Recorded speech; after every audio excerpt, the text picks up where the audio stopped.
Ko'p oilalar muhabbat yetishmagani uchun emas, ortiqcha aralashuv tufayli ajrashadi. Ikki kishining orasiga uchinchi odam kirsa, bu hech qachon yaxshilik bilan tugamaydi. Chunki u yerda kuch teng bo'lmaydi.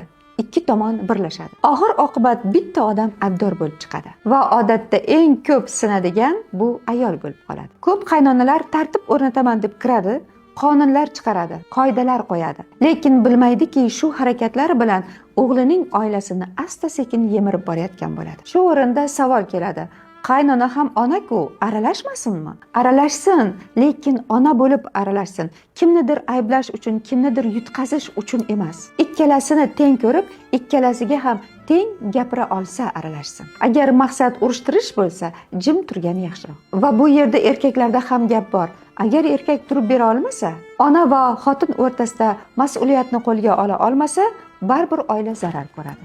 Agar sizda ham xuddi shunday qiyinchiliklar bo'lsa, sahifamga obuna bo'ling.